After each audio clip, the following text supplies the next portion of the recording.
Hello guys, स्वागत है आपका मेरी यूट्यूब चैनल स्टडी विद अमन कुल में। आज हम लाए हैं शिक्षा निदेशालय राष्ट्रीय राजधानी क्षेत्र दिल्ली की कार्यपत्रक नंबर 17 जो कि क्लास 8 के लिए है। सब्जेक्ट आपका विज्ञान है। डेट है 27 नवंबर 2020। आप अपना नाम और अपनी कक्षा अध्यापक का नाम लिखेंगे।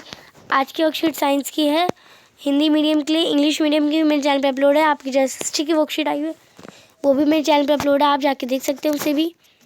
धातु एवं अधातुओं की आज हम तुलना करेंगे रासायनिक गुणों के आधार पर। तो हम भौतिक गुणों के आधार पर कर चुके हैं, आज हम रासायनिक गुणों के आधार पर करेंगे। तो हमने धातुओं और अधातुओं के भौतिक गुणों के बारे में जाना और उनकी तुलना भी की। आज हम धातु और अधातुओं के रासायनिक गुणों की तुलना करते हुए उन सभी की पुनरावृत्ति करेंगे। तो ये सब हम पढ़ चुके हैं, बस हम थोड़ा रिवाइज करेंगे, पुनरावृत्ति करेंगे। तो ये आपके गुण दिए गए हैं और ये आपके धातु और अधातु के बारे में बताया गया है। तो ऑक्सीजन के साथ अभिक्रिया देखते हैं। सबसे पहले धातु की। धातु ऑक्सीजन के साथ अभिक्रिया कर धातु ऑक्साइड बनाती है। तो आपको एग्जांपल दिया गया है 2Mg plus oxygen to 2MgO।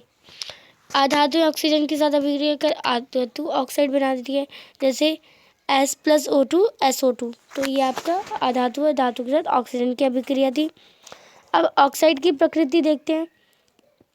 अब धातु की ऑक्साइड की प्रकृति क्षारीय होती है। ये आपको दिया गया है। ये लाल लिटमस को नीला कर देती है, जैसे आपको एग्जांपल दिया गया है 2MgO प्लस 2H2O, तो 2Mg प्लस OH2। तो ये आपको रिएक्शन दी गई है। आधातु को देखते हैं। आधातु ऑक्साइड की प्रकृति अम्लीय होती है। ये नीले लिटमस को लाल कर देती है। आपको पता है लिटमस होता है, लिटमस एक नेचुरल इंडिकेटर है। इससे हम जांच कर सकते हैं कि हमारा जो सॉल्यूशन है वो एसिडिक या अम्लीय या क्षारीय है। तो ये हम चेक कर सकते हैं इनसे। अब हम देखते हैं जल यानी H2O से अभिक्रिया। धातुएं जल से अभिक्रिया कर धातु हाइड्रोक्साइड और हाइड्रोजन गैस बनाती है और अधातुएं जल से अभिक्रिया ही नहीं करती हैं। तो ये आपका अधातु और धातु का था, जल से अभिक्रिया। अब हम करते हैं अम्लों से अभिक्रिया। अम्लों से अभिक्रिया तो हम करेंगे HCl और H2SO4 का उपयोग। धातुएं अम्लों से अभिक्रिया कर लवण और हाइड्रोजन गैस बनाती है जो पॉप ध्वनि के साथ जलती है।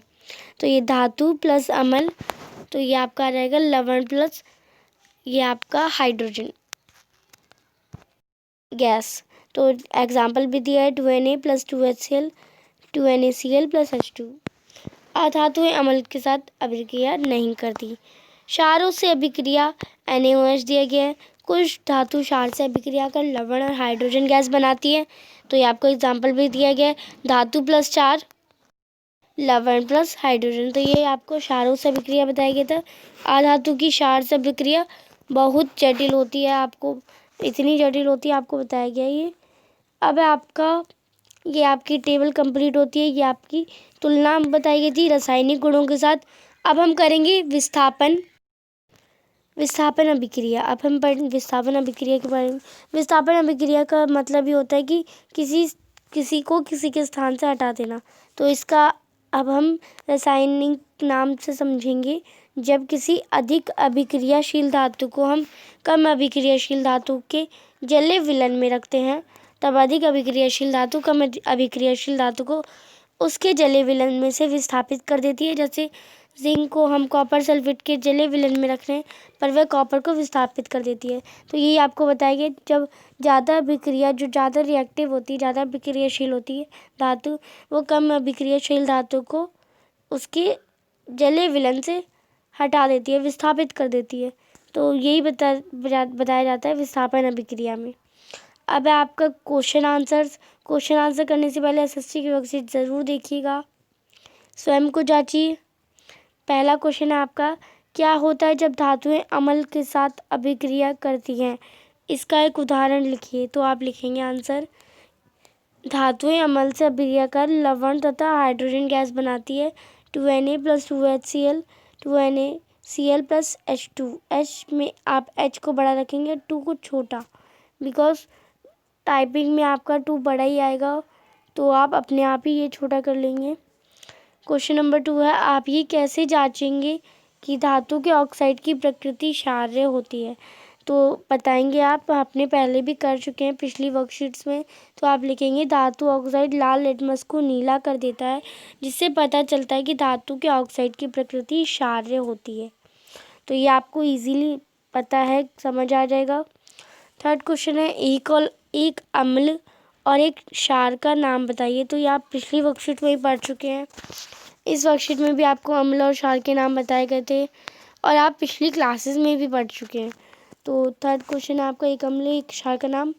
तो अम्ल का नाम आप लिख देंगे नाइट्रिक एसिड और क्षार का आप लिख देंगे कॉस्टिक सोडा। तो ये आपका दोनों अम्ल और क्षार के नाम थे। नेक्स्ट क्वेश्चन देखते हैं।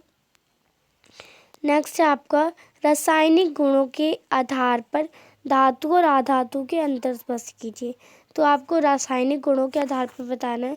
तो आपको ये टेबल ही बता देनी है, क्योंकि आपको बस गुण नहीं दिखाने हैं, क्योंकि ये गुण आपके नहीं लिखने हैं। आपको क्वेश्चन में बस करना है। आप धातु लिख देंगे। अब धातु की ये लिख देंगे धातु ऑक्सीजन के साथ अभिक्रिया तर धातु ऑक्साइड बनाती है, और इसका एग्जाम्पल लिख देंगे 2Mg+O2 2MgO। फिर आप धातु जल से अभिक्रिया कर धातु ऑक्साइड और हाइड्रोजन गैस बनाती है। तो आप पहला पॉइंट इसे लिख देंगे, सेकंड पॉइंट के लिख देंगे। थर्ड पॉइंट आप लिखेंगे कुछ धातुएं क्षार से अभिक्रिया कर लवण और हाइड्रोजन गैस बनाती हैं। तो ये आप थर्ड पॉइंट लिख देंगे। फिर आप आधातु लिखेंगे और आधातुओं के लिख देंगे आधातु ऑक्सीजन के साथ अभिक्रिया कर अधातु ऑक्साइड बनाती है H+O2 SO2। तो ये आपका फिर आप लिख देंगे आधातु जल से अभिक्रिया नहीं करती, और फिर आप लास्ट में लिख देंगे आधातुओं की क्षार से अभिक्रिया जटिल होती है। तो ये आप 3 पॉइंट धातु के या 3 पॉइंट अधातुओं के लिख देंगे। तो ये आपका लास्ट क्वेश्चन देखते हैं अब हम। फोर्थ क्वेश्चन कंप्लीट होता है। बिकॉज आप इतना आपके वर्कशीट से ही आया था ये पूरा क्वेश्चन, तो मैंने आपका इस बार लिखा नहीं, वरना मैं आपका लिख देती। तो आप लिख लेंगे अपने आप ही। कौन सी गैस पॉप ध्वनि के साथ जलती है? तो आपको पता है वो हाइड्रोजन गैस है। तो आप लिख देंगे हाइड्रोजन गैस पॉप ध्वनि के साथ जलती है। तो ये आपकी आज की वर्कशीट कंप्लीट होती है। प्लीज़ मेरे चैनल को सब्सक्राइब कर लीजिए। अगर आप न्यू आए हैं तो आपने पहले से सब्सक्राइब कर रखा, तो वेरी वेरी थैंक यू। और इस वीडियो को सभी दोस्तों के साथ शेयर कर दीजिए। उन्हें भी समझ आना चाहिए कि आज की वर्कशीट बहुत इम्पॉर्टेंट है, क्योंकि आपकी ये लास्ट वर्कशीट भी हो सकती है इस चैप्टर की।